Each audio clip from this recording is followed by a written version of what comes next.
Our presenter will, there we go. We are now Sorry recording. about that. That's all right. Um, there will be an opportunity for some questions toward the end. We'll make sure to have time for that. And when that happens, you can come off mute. You can also drop questions into the chat. But while our presenter is sharing, if you could please keep yourself muted, that would be great. So, Dr. Angelyn Balodimas-Bartolomei is our presenter today. She is a professor of education here at North Park, as well as the coordinator of the School of Education's ESL English as a Second Language Teaching Endorsement Program. Her classes are known for their focus on multiculturalism, developing empathy, and cultivating understanding and respect for all individuals. She received a PhD in comparative international education and policy studies from Loyola University here in Chicago, and she has been teaching at North Park since 2004. Today, she's going to be sharing about her experience with the Yad Vashem Center for Fellowship for Holocaust Studies. So, Dr. Angie, welcome and thank you for joining us. I'm going to pass it off to you. Thank you so much. It's great to be here. I think this is wonderful what the alum are doing, and I appreciate seeing so many familiar names. Welcome, welcome. And thank you for taking the time to be with us today. So this happened, this Holocaust Studies program, I'm going to be telling you a bit about it, took place 4 months before the war broke out. And I never imagined that happening. First of all, my husband was a little uneasy letting me go, which he really isn't. I've traveled the world going to conferences and have presented through my 21 years as a university professor, but he just was like, oh, if it's safe. And I remember calling him saying, do you know what? I feel so safe here. I feel safer here than I do sometimes in Chicago. Little did I know, fast forward that 4 months from that day that I was there, that this would be happening. But anyway, if we could go to the next screen.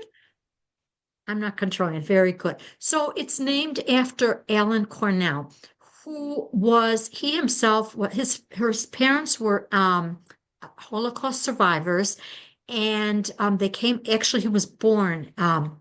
He was also born in, I want to say, the Czech Republic, and they changed their name. They came to the United States, and you can see this is a picture of his family. His father opened up a hardware store and became very, very successful.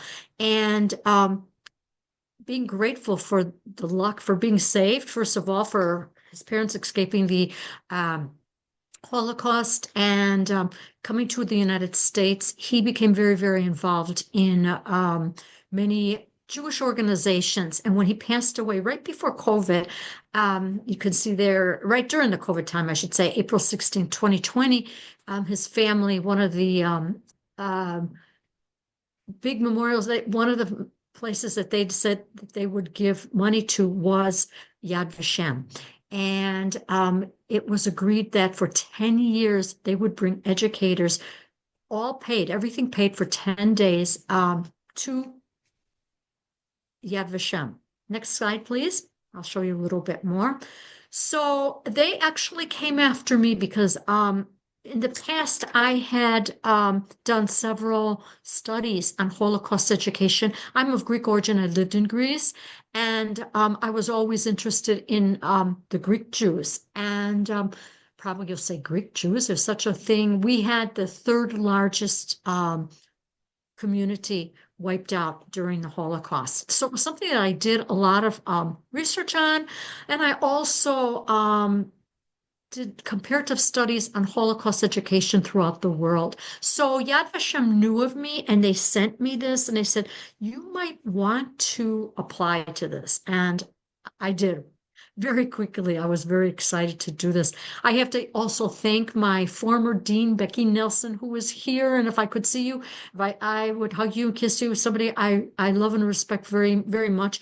And she would talk about Yad Vashem when she was the dean of education, because her father was also very involved. He wrote a book and they had gone out there, and she said, "Oh, Angie, you have to go there." So I remember when I got the acceptance letter that I was going, I was one of the 18 that they accepted.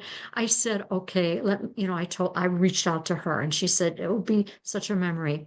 Next slide, please. Thank you. So I was already in Italy because we do spend our summers in Italy and Greece. My husband's from Italy and I'm Greek. And what was supposed to be a real fast, it wasn't supposed to be a long ride, a long flight from Italy to Israel, turned out to be very late because there was an 8-hour delay, something that's happening a lot lately. And I didn't arrive into the airport until 3:30 a.m. And this is like a scene. I could not get over all the taxis, all the buses, all the people. And I said, when I got into a taxi, I said, 3:30 in the morning? It was almost 4 o'clock. Where's everybody coming? He says, oh, this is one of our busiest times. These people fly in at this time of night. So my first impression was a very dark Israel. I was going to Jerusalem. Next slide. And like I said, everything was included in this, and they put us up in a beautiful hotel in Rehavia. That's a very, very exclusive neighborhood. We would at night after we were working all day long in our workshops, and we would return and we would eat dinner. We would go for walks in the neighborhood. Like I said, everything was so safe. There was at one time a protest right across the street from our hotel, because down the street was where the prime minister lives. So things were getting throughout the summer that people were not too happy with the way things were going. But other than that, we never felt fear. We walked all over and it was beautiful. Next slide, please. So any of you who have ever been to Israel probably have heard what the Israeli breakfast is. Actually, the food was incredible. I'm glad I was there for 10 days because I kept saying I have to stop eating. Just buffets and buffets of wonderful Middle Eastern food. And this was how all the meals were. Next, you're going to see a lot of slides, because what I did is there were so many beautiful memories that I just wanted to capture. I wanted to show. I showed this to the faculty. I wanted to show what I could instead of slides with a lot of writing. That's not my style.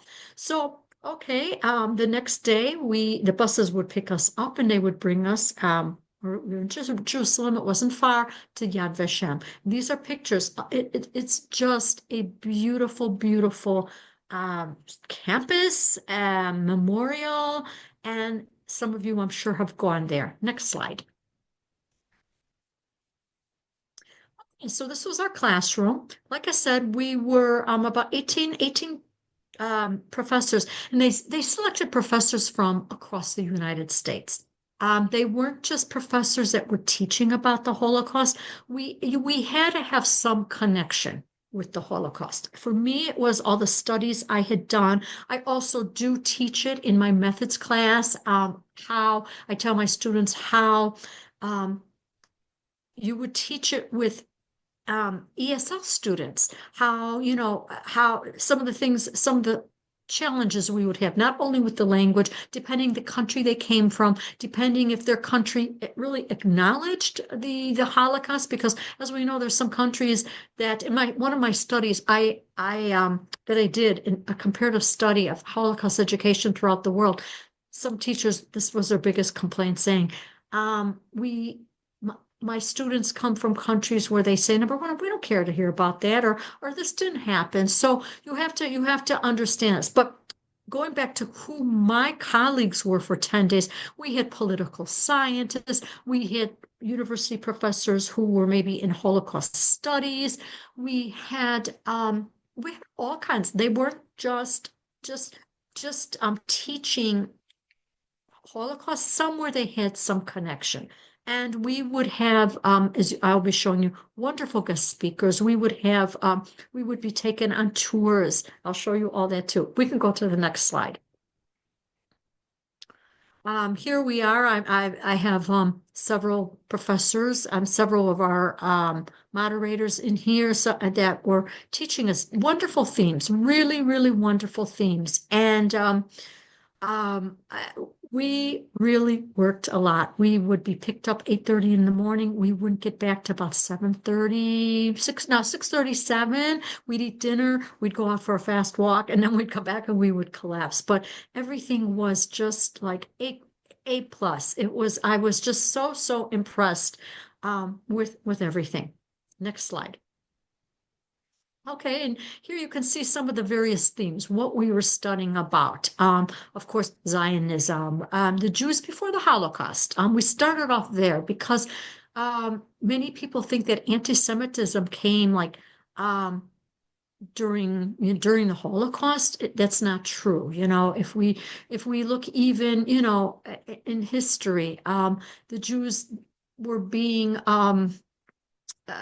there were pogroms. They were being prosecuted even before that. If we look into ancient Rome, many of the Jews were slaves. So it goes back a long way, and they helped us understand why this was happening. I'm not going to read all these because I said that's not my style, but you will see how we go through the history. And what was remarkable too, it was that they brought in not only anti-Semitism, they brought in genocide throughout the world, in Africa. They had stories of soldiers, American soldiers, of what they saw, what they did. We had guest speakers. So we ended up on how, which I'll share with you too, how we can kind of combat discrimination and what's going on in our society, the Holocaust in a global context, many themes. Next slide. So on our first day, of course, they took us on a tour and they brought us through different sections. We were constantly going on tours of Yad Vashem. It's a huge complex. And this is the Hall of Remembrance, where they dedicate any I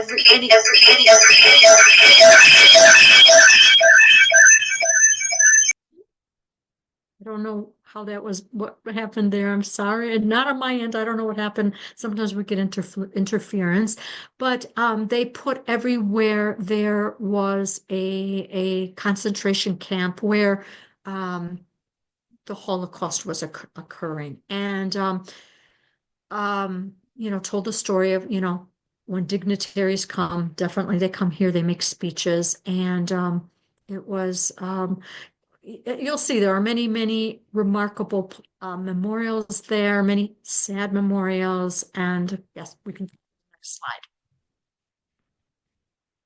Okay, there are again different places that they were bringing us where they had monuments like to the Warsaw Ghetto, the Wall of Remembrance. One thing that I found that was very interesting, one of their sculptors, I want to say the sculptor of the Warsaw Ghetto, said throughout the years they have changed their tune. He wanted to make it more, if you go to Poland, if you see some of his statues, where it's not so much victims, which they were, but also heroes. They tried to change the flair on these are our heroes.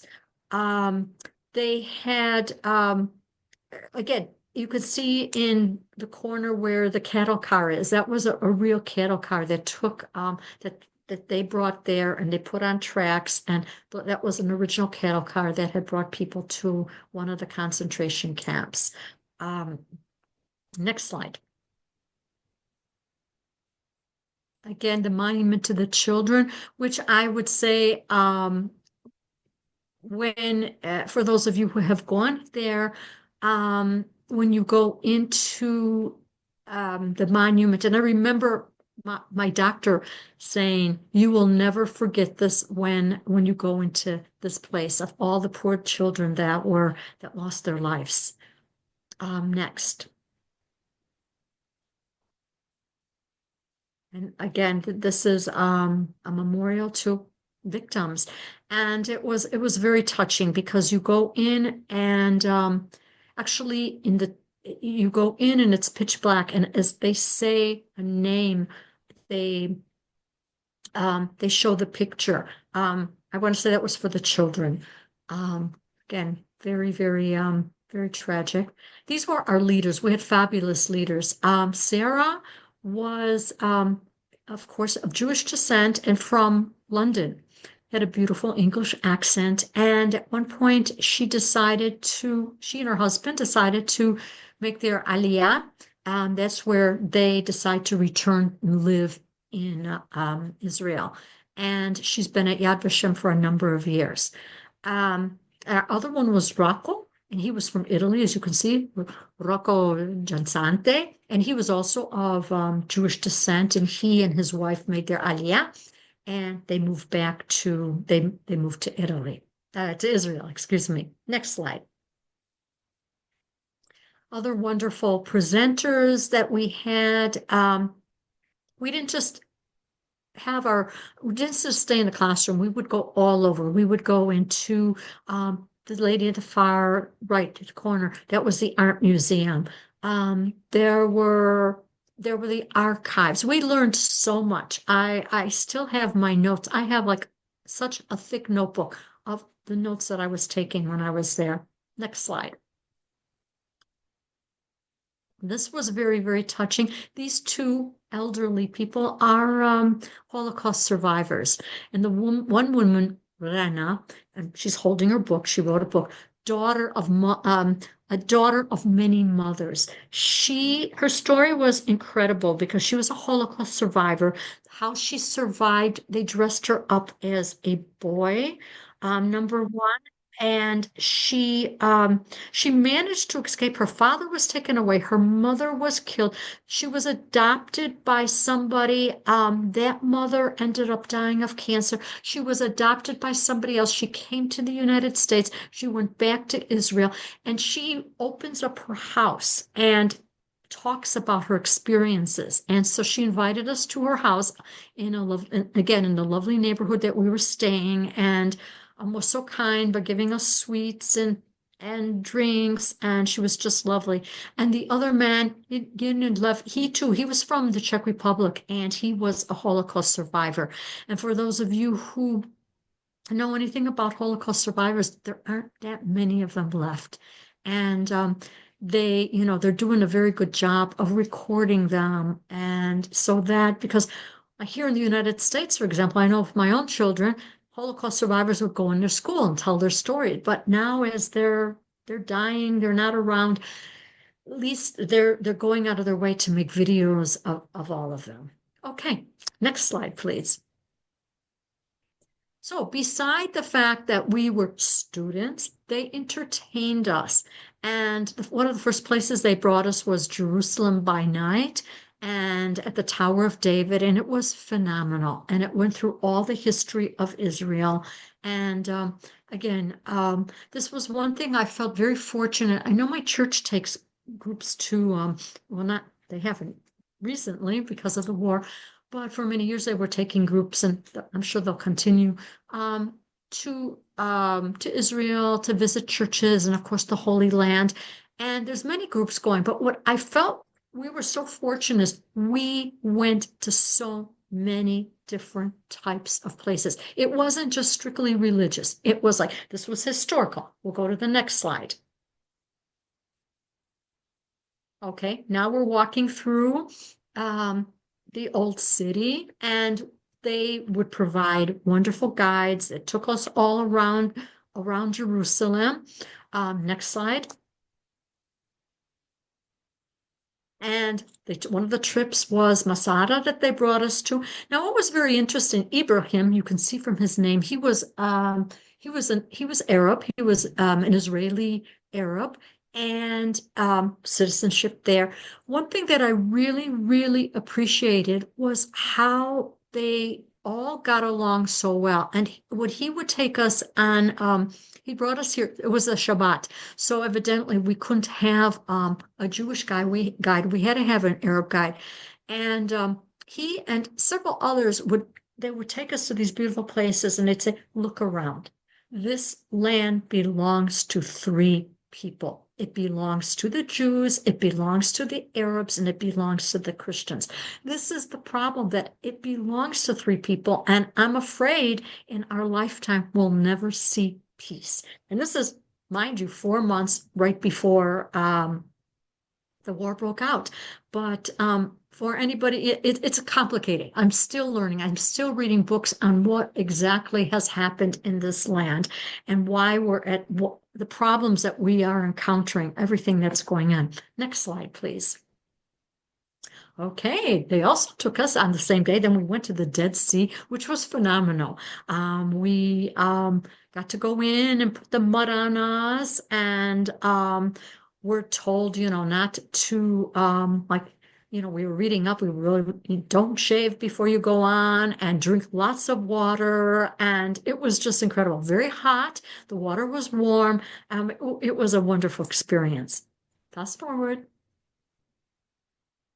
Okay, and this is another Professor Jackie Feldman. He was from New York, and he also had gone back and made his Aliyah. He retired, and he went back to Israel, and he was one too. He says, look at around here. And he's showing us one of his books, and showing us that, it is so, it's over here, Jerusalem, 3 different groups of people. And you can see here, the Dome of the Rock. You can see the church. He brought us all around, and it was so, so wonderful just going through these different sections. They also fed us.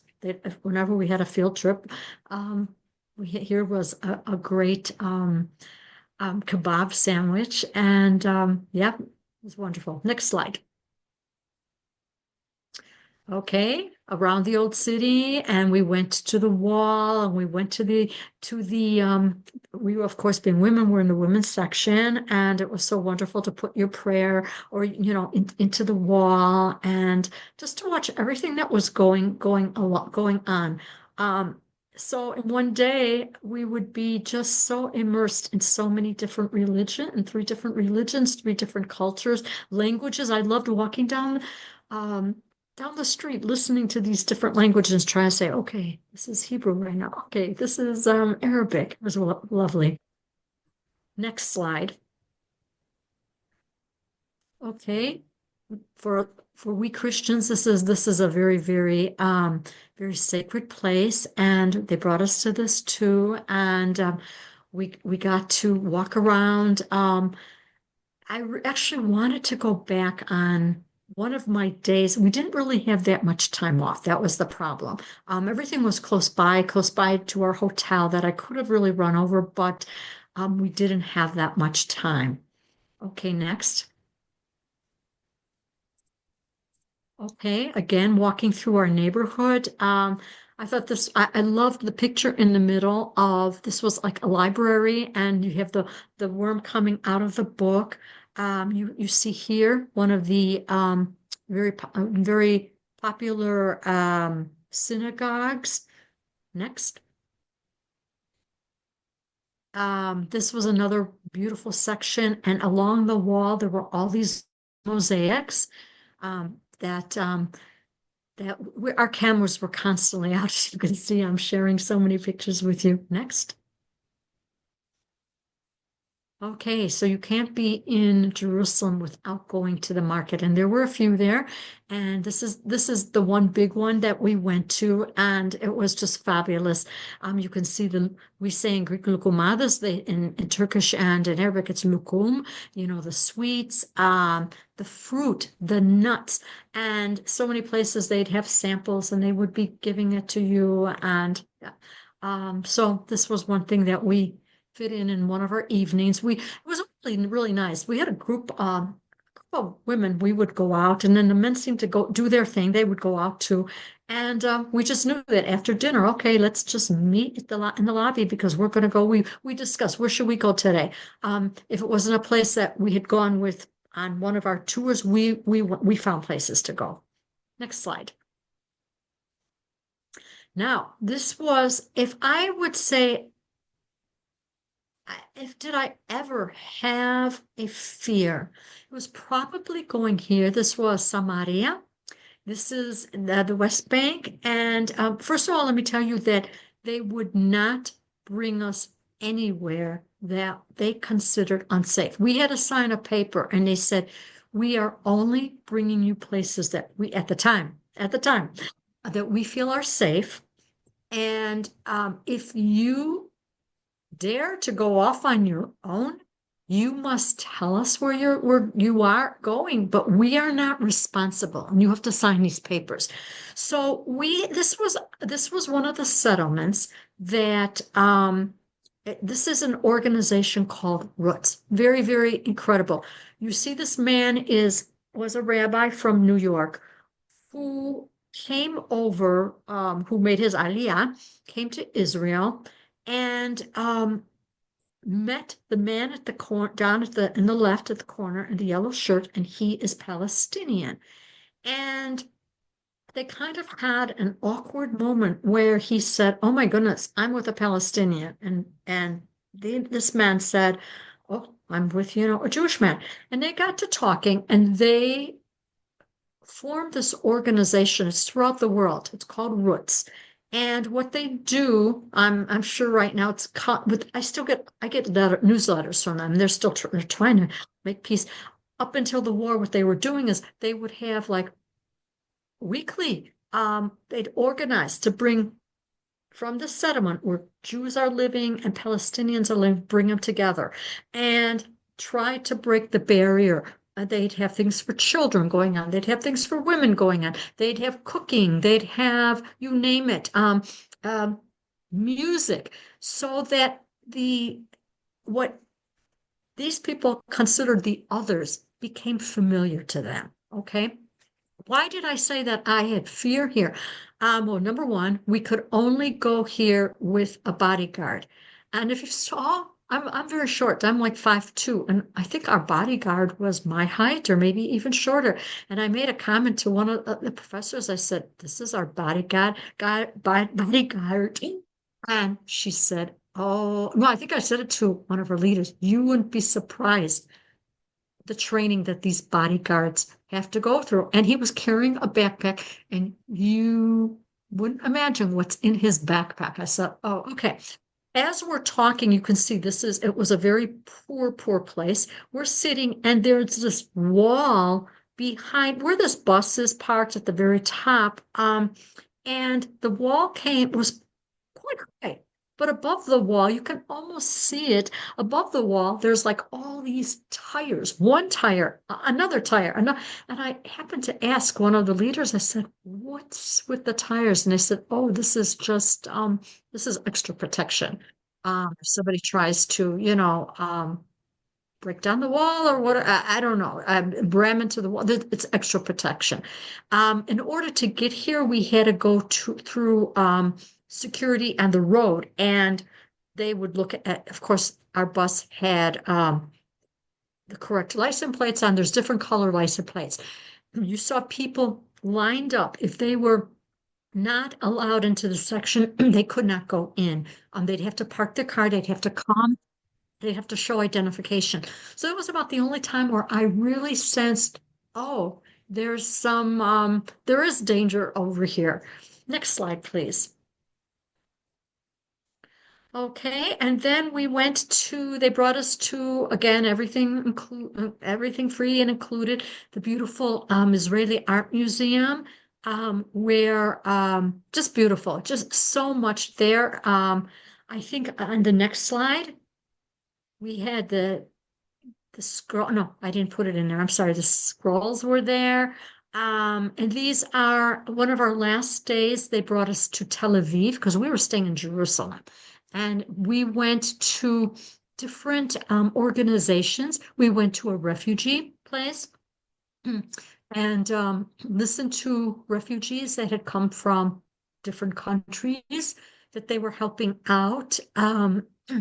We went to another organization that we went to. Mainly they were all like set up like more like helping out what they were doing, the immersion, teaching the language. We went to one section and we went to a school where mainly the students there were refugee schools, and they talked about how they integrate them in and teach them the Hebrew language. And so that was another fascinating excursion. Next. And we ended up then, our very last night was in Tel Aviv, and they brought us to a beautiful restaurant. And you can see just from the people, we became very close. We have a WhatsApp. We're all together, like when something's happening, like especially something's happening in Israel, somebody will send something out. I remember when the war broke out, I had just found out I was ready to teach my class for North Park, and it was a Saturday morning, and all of a sudden we started posting things on that. When one of my colleagues is presenting, doing research, like when I presented for North Park, this one will go on. I'll send them in a few hours a little message that today I presented for Compass Talks, and explain what this is all about. Oddly enough, yeah, it was sad. It was sad leaving. Any of you who have ever gone to like workshops or groups like this, you do make really close friends, and we do keep in touch. Oddly enough, when it came time, I think we can fast forward because I think I will show that. Yes. So we were the first. We were the very first group to go. And I said that the agreement was that Alan Cornell's family would pay for this for 10 years. When the war broke out, we said, well, what's going to happen?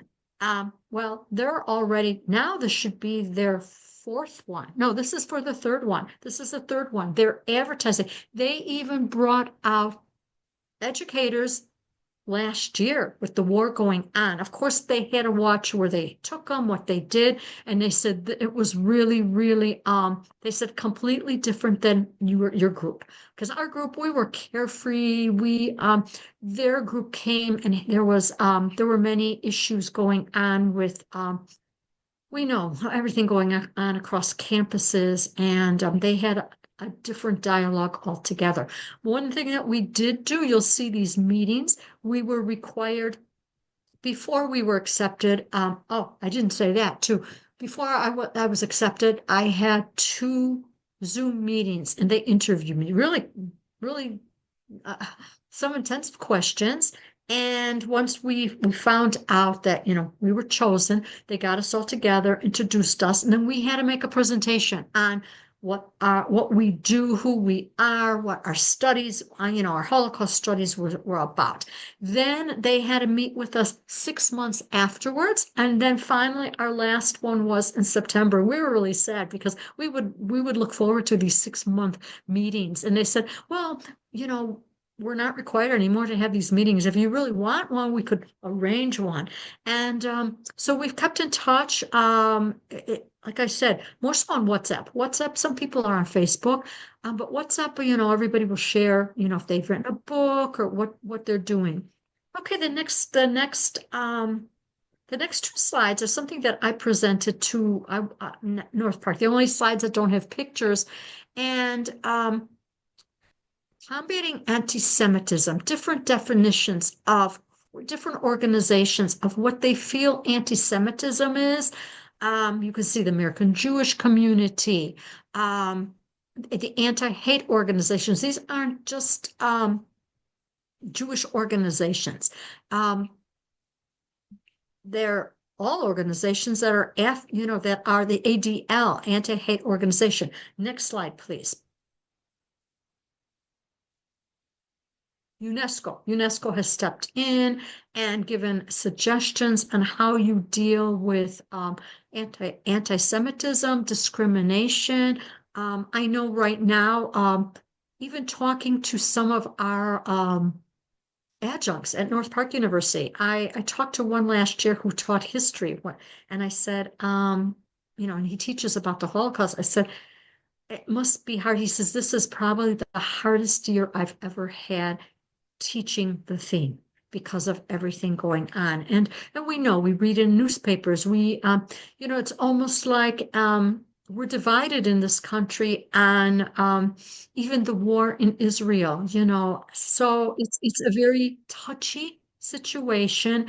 And I was very proud because at one of our meetings when we got together, they asked me, well, what's going on at your university? And I'd hear like really sad stories at other universities. I said, we're a small Christian university, and we don't have protests. We don't seem to be encountering any of these problems that some of the big universities are having. So that's basically, let's see, the next slide, I believe. Let me see, was there one more, or was that the last one? That was your last slide, Angie. That was the last one. Okay, I couldn't remember if I put a thank you on it or not, but you can shut down and we can have a discussion, and I'm free to answer any questions. Thank you so much for being in charge of the slides, because I couldn't pull them up for some reason. So anything you would like to ask, I'd love to answer. Yeah, if anyone wants to pop off mute and ask any questions, they're welcome to, or you can pop them into the chat and we can get them there as well. Right, or even share some experiences. I'm sure some of you have gone out there, and yeah, we all learn from each other. That's what I always tell my students. Don't be afraid to ask. We learn.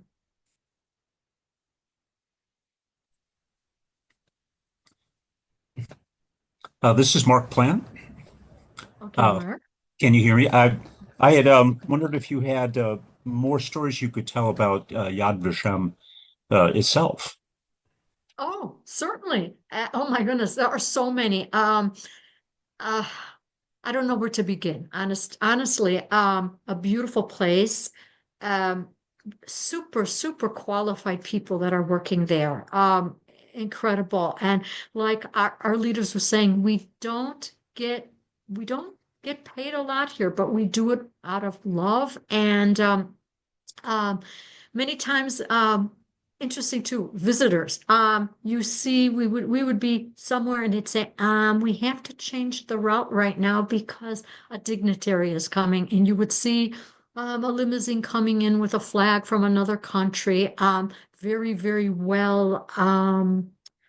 A very visited place. Oh, another thing, they warned us on Sunday, because after Shabbat ended, they said, don't be alarmed. You're going to see soldiers all over the place because they bring soldiers and police. They bring them here for training. So all throughout the campus and the grounds, you were seeing.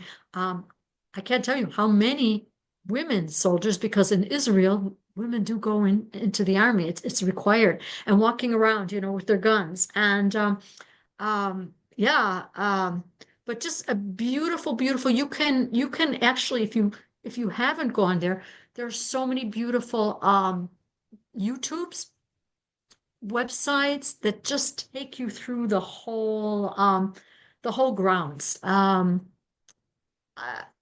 hope I told you enough. Is there anything especially that you'd like to hear, Mark, about Yad Vashem? No, I'm guessing. I mean, the only thing that I can relate to is I've been to Germany, to Dachau, and it was such a sobering experience, and everybody spoke in subdued voices. People, it's like all the little chattering you usually find when you're on a trip was gone, and I wondered. I'm sure it was the same at Yad Vashem. Yes, thank you for bringing that up. Yeah, there are many, like when you go in and see, like, the dedication, the memorial to the children. I mean, you walk out with tears coming down. Yes, you're very, very right, and same thing there. But I think too, the fact that we were this group of 18 educators, and we had this craving, this thirst to learn so much more. not only about Yad Vashem, about what we were all doing, how we can make this a better place, what the questions, we had, I can't tell you how many scholarly people were coming to give us lectures. And I remember, I'll never forget this, that one person, I don't recall exactly what workshop it was in, said that a rabbi, right when synagogues, excuse me, started meeting up again after the Holocaust, and one person said to a rabbi, "Where was God? Why wasn't God with us?" And his response was, "God was with us. Humanity wasn't." And I just thought that was such a strong comment. I would often ask questions like that too. Like, how did people continue? What did they do? And like some of these Holocaust survivors, what was life like back then? And another interesting thing too, that so many of our people had specialties in different countries that they would bring in, and we'd see the connection. Like mine being Greece and also Italy. I've done some studies there. We had one Jewish professor from DePaul who does a lot in France. So we would make so many connections. And yes, we had our emotions were up and down and up and down.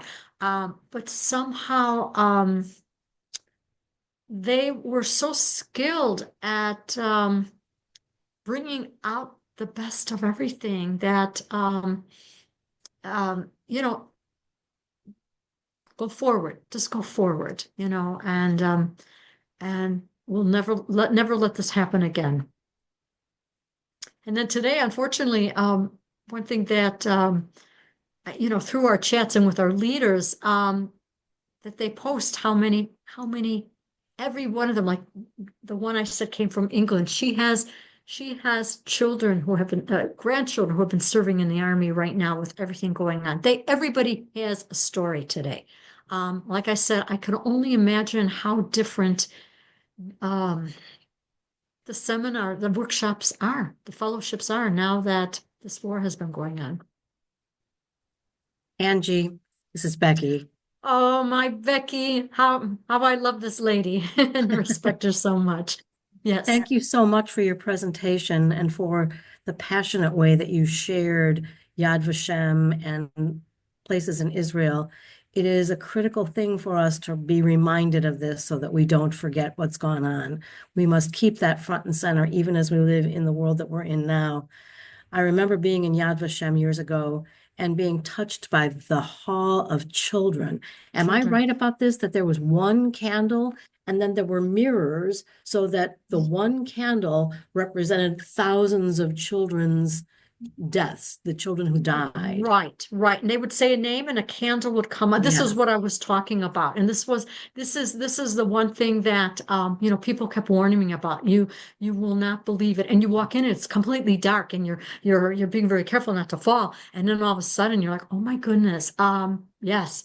That I'll never forget. I'll never forget. It's just something. And I thank you personally because you were such an inspiration for me to somehow get there. And it was a lot, we all have so many wonderful experiences that are life-changing experiences. And this is one of them that, in fact, I wanted to go back. I never anticipated this war happening. I was just, I flew back to Italy and I said to one of our cousin's wives, I said, oh, let's go back. Anytime you want to go, I'm ready to go. And when this happened, my husband's eyes popped out. He said, I think I knew something. But one thing that, Becky, what you're saying, never let it happen again. I think that was a wonderful thing of bringing us all together. Not only were we different educators, we were different religions, different colors. We had Muslim professors with us. We had Jewish professors. We had Black professors. We had so many that were a part of our group, and we realize that we're out there to make this world a better place, not to forget, but not to let this happen to anybody. And not just, and that was one thing that I have to say that, oh yes, of course, it was in Israel, it was in Jerusalem, it was Yad Vashem, and there was much on the Jews that we learned about, but also how to be a better person, how never to be afraid to speak up. Don't be a coward. Speak up when something's happening. Movies that they showed us, talks that we heard, Zooms, they were zooming in people from all over the world. What we were hearing, it was unbelievable. Well, thank you for sharing. The message that you give is highly impactful, and especially in 2025, it has great meaning for us. So thank you for taking the time to do this. Thank you, Becky. Thank you. Could I ask again, was there any mention of now that many of the Holocaust survivors, the remaining ones, there are so few left, that there would be a concern that people would begin to forget? That's an excellent point, Mark. I think this is why Yad Vashem has done such a fabulous job of, and not only that, like the Illinois, our Holocaust Center here, they have so much right now in films, in books, in movies, and they've gone above and beyond to do that. And unfortunately, I get so sad, like when I'm reading BBC or, a newspaper, this was the last Holocaust survivor in this country. And yeah, it's just, we have to keep it going. I think there was a chat. I can't access them from where I am, I don't think.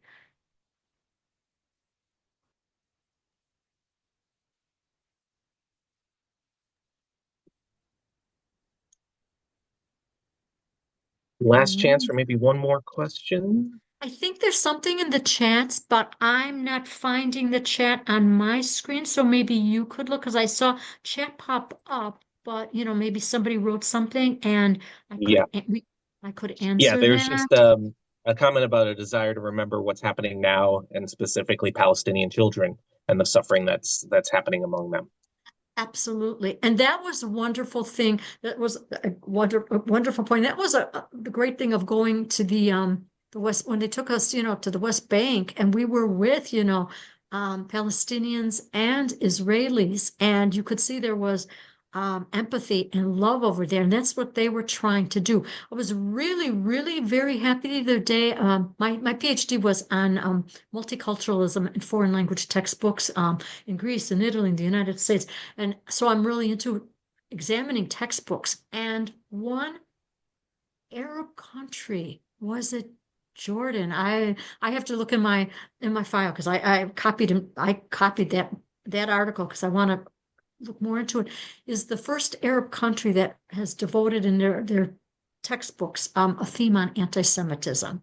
And so I thought that was a very, very big step, especially with everything going on. The same with, I have looked at, things going on in Israel, where they're trying, they try in their schools, like one of our leaders was saying, come to any hospital and you're going to see as many Jewish surgeons as you're going to see Arab surgeons.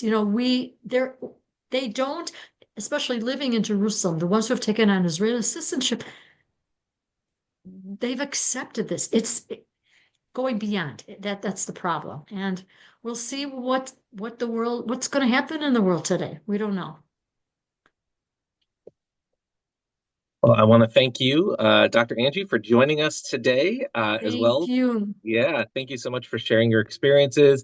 And thank you, everyone, for coming to our Compass Talks. So this talk, along with all of our Compass Talks, will be added to our YouTube. And I think Jasana's going to drop a link there. So, feel free to check us out there. You could check out last week's talk from Dr. Soderstrom about why we work. Next month, we will have Professor of English, Christy Odelius, and Associate Professor of Art, Maya Durham-Rayner, will be talking about bookmaking, words and images. So they had an experience through a grant process of doing a collaborative bookmaking project. So that's going to be on Wednesday, March 19th, same time at noon. So there's a link in the chat. Please feel free to register for that. And we very much hope to see you there. So thank you all again for coming. And yeah, we hope you have a wonderful rest of your day. Thank you so much, everybody. I enjoyed this. Thank you. Thank you all. Take care. You too.